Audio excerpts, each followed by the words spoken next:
I've filed the divorce papers. Get out within a week." John looked at me with a nasty expression while holding hands with the woman standing next to him. It seemed like he was trying to show off their closeness. Occasionally, they would wrap their arms around each other or playfully tease, making me wonder what I was witnessing. It happened right after I was discharged from the hospital following a sudden illness. For some reason, John's name was missing from the family registry. When I hurried home, there was also a woman I didn't know. I was told that John used the company's welfare benefits to care for me. Using caregiver leave to cheat, what kind of nerve does he have? He was always the type to throw away anything he didn't find useful, and it seems he's done the same with me. I never imagined being treated with such disrespect while married. He always acted like he was the one making the choices, and his word was law. Otherwise, he couldn't behave so terribly. However, I've already taken steps to ensure John can't get away with this. I wanted to make him realize that I was the only one left in the dark. My name is Margaret Taylor, and I'm a caregiver at a nursing home, turning 40 this year. After graduating from college, I worked in sales for a while, but I've been a caregiver ever since I left that job. I married my husband John when I was 35, and we met at work. The dining hall at my nursing home is managed by an external company. The owner is very particular about meals, so he ensures the best quality for the residents. His catchphrase is, "Good food brings life's vitality," and he carefully selected our current company after comparing many others. We appreciate that their representative visits our facility 2 or 3 times a month. That representative was John. As he regularly visited our facility, we started chatting. I was also drawn to his meticulous daily lifestyle, fitting for someone in the food industry. I was surprised because I didn't expect a single man to live so carefully. He would start his day with toast and coffee from his favorite bakery. Work, then have a vegetable-rich dinner, and end his day relaxing with herbal tea. "John, you live such a meticulous life. I'm always in a rush, so I'd like to learn from you." "Oh, it's nothing special, just the basics." It's because John can handle those basics, I don't even know where to start. If that's the case, I recommend herbal tea. I'll bring you my favorite one next time. Please give it a try. This herbal tea became the start of our frequent conversations. The herbal tea John recommended was so delicious that I wanted to drink it every day, not just for health benefits. "Hello, the herbal tea you suggested was so good that I bought some for myself. I think I can drink it every day." "That's great. The herbal tea I gave you is known to calm a restless mind. I thought it would be perfect for you, Margaret." "A restless mind." "You seemed tired, Margaret. I thought if your mind was calm, you might feel different." John's eyes were filled with kindness as he looked at me. I was always focused on others and never had time for myself. I never imagined someone would care about me this much. I felt a happiness I had never experienced before. "Since the first time we met, I've been interested in you, Margaret. I'm really glad we can talk like this, so, if you're okay with it, would you go out with me?" My answer was already decided. If you're okay with me, I'd be happy to. I've always thought my life was pretty unimpressive. After graduating from a college, I chose on a whim. I got a sales job at a company, but my sales performance was poor, and I was always scolded. I was constantly berated as a burden to the company, incapable of doing anything, so I quit out of frustration. Then, by chance, I started working at a nursing home. As I worked, I realized the depth of caregiving, and I studied every day to get my certification. Balancing a job with night shifts and studying was so demanding that I often neglected myself. I never imagined someone would notice me working so tirelessly. Despite our busy schedules, John and I found time to spend together. Our dates were typical activities like shopping or watching movies. One of the happiest moments was shopping for future life together. "Why don't we get matching mugs We can use them when we live together in the future. Sounds great. I've been wanting simple mugs like these. I'm glad. I get excited thinking about living together and can't help but feel happy. We slowly prepared for our future together, imagining married life with matching items. While sitting at a cafe during our shopping trip, John suddenly got a serious look on his face. Why the serious face all of a sudden? Do you have a stomachache? No, it's just. Don't push yourself. Should we call it a day? I can't wait any longer, thinking about living together while shopping. I couldn't contain my feelings. Please marry me. John looked at me as he said this. Had there ever been a happier moment in my life? Yes, I'd be happy to. Oh, I'm so relieved. I thought you might say no. I had no idea you were thinking so much about it. Today has been the most nerve-wracking day for me. John's tension melted away, and he looked relieved. How could I say no? Life with you will be wonderful. And so, John and I got married. We both lived alone, but since John's apartment was quite spacious, we decided to live there. I brought my necessary belongings and started our newlywed life at John's place. Just as John had described before, the impression of his room as that of someone who lives meticulously hasn't changed. Having visited his place several times, I knew it was spotless and perfectly organized. My heart raced at the thought of starting our new life here. What kind of happiness awaits us? But little did I know that this excitement would soon be shattered. 6 months into our marriage. One day, I was getting ready at home before a night shift. I always prepared my snacks and uniform, but I couldn't find my things. My tumbler, which I recently got from a friend and loved, was missing. Thinking John might have mistakenly taken it to work, I wondered if he could confuse my towel and tumbler with his. Despite searching everywhere, they were nowhere to be found. With no other option, I decided to use a spare towel from my locker and buy tea from the corner shop on my way to work. With that plan, I headed out. The work proceeded without any issues as usual. I wanted to get home quickly to take a shower and relax in bed since I've been so tired lately. More than anything, I wanted to see John because I haven't seen him due to my night shifts. With that thought, I hurried home. When I got home, John was in the living room, getting ready to leave for work. As usual, he was carefully ironing his favorite shirt. Oh, Margaret, you're back. John, perfect timing. I have something to ask you. Is it about the tumbler? I didn't expect John to bring up the tumbler himself. Since he mentioned it, he might know something. Yes, I can't find my tumbler or my towel. Do you know where they are? I looked before work but couldn't find them. Is that so? I thought I brought them from the old place. Oh, that. I already got rid of it. I couldn't believe John's clear statement that he had thrown them away. Why, you didn't have to throw anything away without asking. Things need to be properly organized. He looked at me with a blank expression, as if wondering what was wrong. I couldn't hide my shock at hearing that he had thrown them away without my knowledge.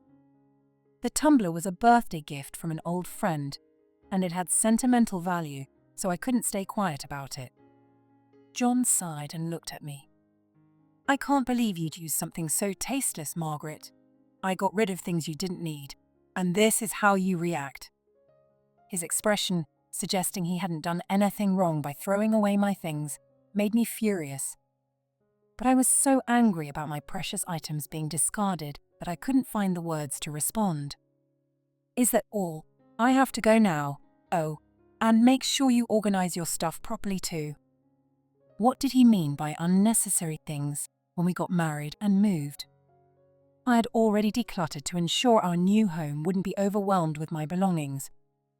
Realizing something, I decided to take a look around the house. Despite being exhausted and sleepy from my night shift, a bad feeling erased my fatigue and drowsiness. My bad feeling was right. There were several items that weren't what I had brought from my old place.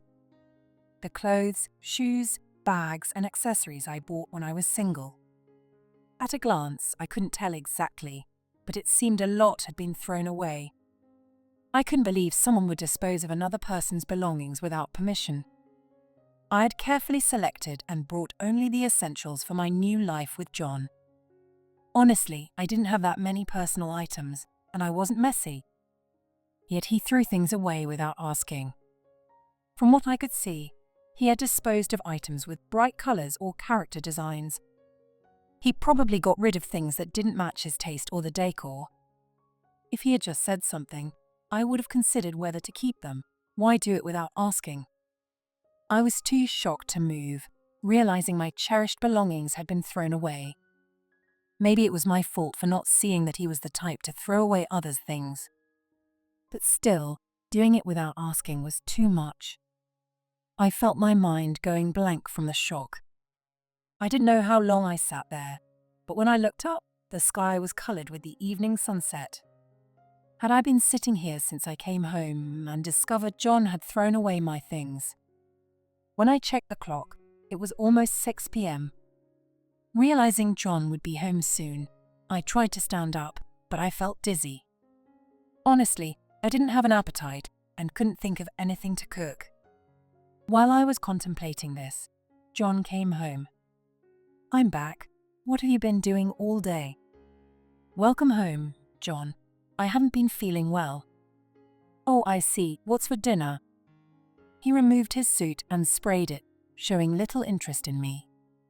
"Sorry, I haven't cooked anything because I'm not feeling well and don't have an appetite. There's marinated meat, though. Do you want to cook it? It's ready to grill." "Oh, never mind then." He responded grumpily, then plopped down on the sofa and started fiddling with his phone. "Why are you still standing there? You're in the way." He glared at me as if I were a nuisance. This behavior was so unlike the John who used to worry about me the most. Maybe he had a bad day at work, I thought, deciding to quietly leave the room. Just then, John called out to me. "Hey, are you just going to leave without saying anything? Don't you have something to say to me?" The eyes I once thought were kind before we got married now felt cold. As I wondered how his eyes could be so cold, I replied, "I'm sorry I didn't make dinner. I'm not feeling well, so I'm going to bed early." By the time I realized how unkind he was, it was already too late. I kept wondering if I could live happily with him in the future, and the anxiety kept swirling in my head. Maybe because I had so much on my mind, I started feeling worse than ever before. I was constantly dizzy and battling nausea. Honestly, I couldn't function at work. On my days off, I spent the whole day in bed, and even on work days, I could barely make it through. I used to be full of energy, bouncing back quickly even after hard work, but now I was a mess. The severe health issues led me to consult a major hospital. Though the exact cause was unclear, they decided to admit me for tests due to my poor condition. After several days, my condition didn't improve, and the cause remained unknown, so my hospital stay was extended. I worried that John would be angry. During this anxious time, John visited me in the hospital. "I'm sorry, John, for bothering you when you're busy with work. They don't know the cause yet, but I'll get better soon. Until then, please take care of things." "Oh no, don't say sorry. I'll do my best to support you so you can get better soon, Margaret." John's smile had returned to the kind one I remembered from before our marriage. The John I saw at home must have just been in a bad mood from work or something. I reassured myself with that thought. "Thank you." "Well, I'll head home now. By the way, I'll take some leave to help care for you, so call me anytime." With that, John left. I remembered John once mentioning that his workplace had a benefit that allowed for leave to care for family members. He hadn't given specifics, but I recalled thinking that big companies really are different. I wanted him by my side for comfort. But having someone to help with various little tasks would also be great, so I appreciated the leave. I contacted John immediately to bring me some things to the hospital, but my calls kept going to voicemail. It was strange, but I went to bed, thinking he might be busy. The next day, I tried calling again, but still couldn't reach him. Starting to get really worried, I left a message, but it remained unread. Despite my anxiety, I focused on my treatment to recover from my mysterious illness. Thanks to my dedicated treatment, I was able to be discharged about 3 weeks after being admitted. Even when I informed him about my discharge, my messages remained unread. I began to worry that something might have happened to John. I was desperate to get home as soon as possible. But first, I remembered that I needed some documents for work. There was a document I had to submit at the city office, though it was tough to go while still recovering. And I was worried about John. I thought it would be too much trouble to go back later. So, I stopped by the city office on my way home. When I looked at the document issued by the office, something felt off. The document was supposed to include data on all family members, but only my name was printed. Since it should list all family members, John's name should definitely be there too. At that moment, I had a bad feeling. I hurried home and sent someone other than John in the house.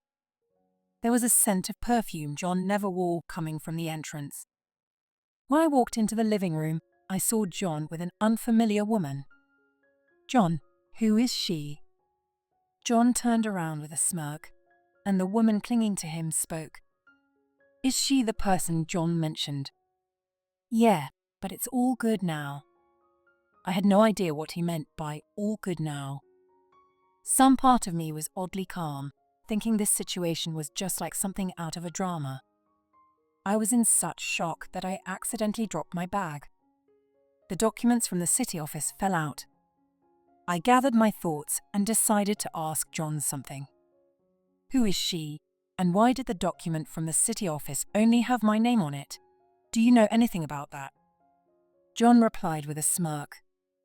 "I filed the divorce papers." At first, I thought I must have misheard, but seeing John's expression, it was no joke. "Wait a minute, what do you mean by divorce papers?"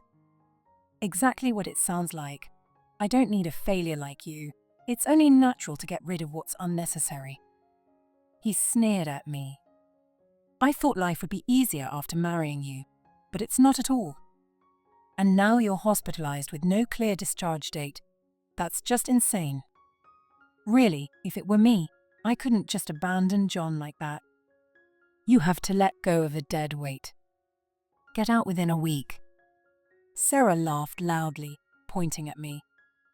"Sarah is so kind, honestly. I'd like you to leave right now." As they talked, they intertwined their hands. I couldn't understand what I was witnessing. This was the home where I started living after marrying John, and what were they trying to say? John threw a large duffel bag at my feet. My boss is one of those old-fashioned types who thinks a man isn't complete until he's married. He said if I got married quickly, he'd give me a big assignment. "Wait, I thought you married me because you loved me." "I never said I loved you. You were just the easiest to marry quickly. But if I'm going to date someone, it should be a pretty girl, right?" Sarah indeed looked like a stylish office lady, with her perfectly painted nails and neatly curled hair. You see, timing is everything in situations like this. Those who act quickly win. "So, when are you leaving?" John looked at me, urging for an answer. In other words, John married me to win over his boss and get a promotion by catching a decent woman he sees at work. I was needed only for the sake of marriage, not because he truly loved me. I understood John's feelings very well. Of course, my answer was already decided. "Fine, I'll leave right now." I said that and left the house within 3 seconds. Actually, I had planned to stay at my parents' house in the neighboring town after my discharge. So I had already sent my everyday belongings there. Everything I needed for work was in my locker at the office, so there was no problem. I packed the documents I had placed next to the table into my bag and left the house. In my bag were documents from the detective agency and an envelope with John's company name on it. I decided to go somewhere, My destination was John's office. I had been there 2 or 3 times before for some errands. Recently, I had received mail from John's company addressed to me. While I was hospitalized, I received mail that had been forwarded to my hospital room.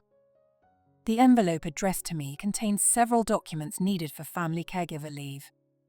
Apparently, not only did John need to fill out some forms, but there were also documents I needed to complete as the one being cared for. I brought these documents directly to John's workplace. Fortunately, John's boss, who had hosted a dinner party for us when we got married, was there, so I handed the papers to him directly. He looked at me with a surprised expression, glancing repeatedly at the whiteboard in the office. On the whiteboard, there was a large magnet labeled Caregiver Leave, with return date unknown, written below it. This meant that in John's office, he was considered someone who didn't know when he'd be back due to taking care of his wife. Naturally, it was surprising to see me, his wife, fully recovered and delivering documents in person. John's boss asked me various questions, and I answered honestly. I explained the reason for my hospitalization, the frequency of visits, and the details of the support I received. His boss looked at me incredulously. It seemed John's version of events was completely different from mine, causing confusion.